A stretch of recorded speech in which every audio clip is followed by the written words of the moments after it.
Pagi itu, udara masih gelap. Matahari belum menampakkan wajahnya. Di beranda rumah kecil di Blitar, seorang ibu duduk diam dalam kesunyian. Ia tidak menenun, tidak pula menanak nasi.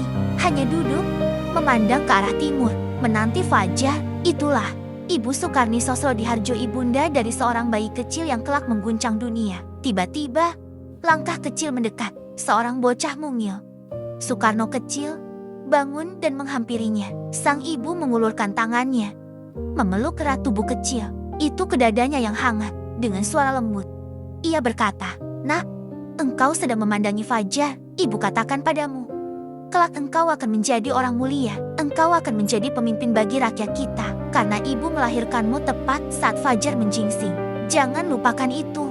Nak, engkau adalah putra sang fajar." Fajar yang menyingsing pagi itu bukan fajar biasa. Itu adalah fajar pertama di abad ke-20, tahun 1901, ketika dunia baru membuka lembaran zaman baru. Dan seorang bayi lahir untuk membuka sejarah baru. Bagi bangsanya abad ke-19 adalah masa gelap. Bagi bangsa Indonesia, abad penjajahan, penderitaan, dan ketidakadilan. Tapi abad ke-20, abad kelahiran Soekarno, adalah abad kebangkitan, abad revolusi kemanusiaan. Ia dilahirkan di bawah tanda angka 6.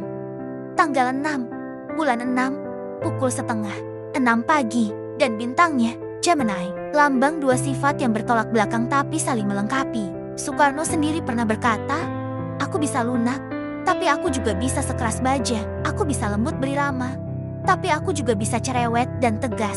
Aku bisa memaafkan, tapi juga keras kepala. Aku menjebloskan musuh negara ke penjara, tapi aku tak sampai hati memukul nyamuk."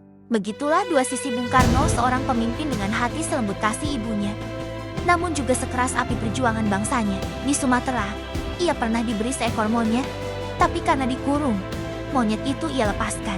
Di Irian Barat, ia diberi hadiah seekor kanguru, tapi karena di kandang, ia minta dilepaskan kembali. Katanya, "Aku menjatuhkan hukuman mati kepada musuh negara, tapi aku tak tega membunuh seekor nyamuk." Bisa kau bayangkan, seorang presiden yang berbisik pada nyamuk, "Hayo, nyamuk, pergilah, jangan gigit aku."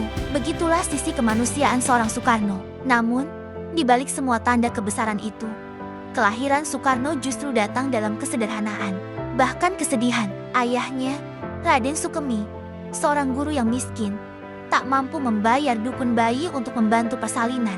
Hanya ada satu orang tua renta, kawan keluarga, yang menolong ibunya melahirkan sang bayi mungil di tengah rumah sederhana. Di Blitar itu, bukan di istana, bukan di rumah mewah, tapi dari rahim kesederhanaan dan kemiskinan, lahirlah sang putra bangsa yang kelak mengguncang dunia. Ketika ia lahir, Gunung Kelut meletus. Sebagian orang Jawa menganggap itu pertanda bahwa bumi sedang menyambut bayi agung. Tapi ada pula yang berkata, Gunung Kelut marah karena anak nakal lahir ke dunia.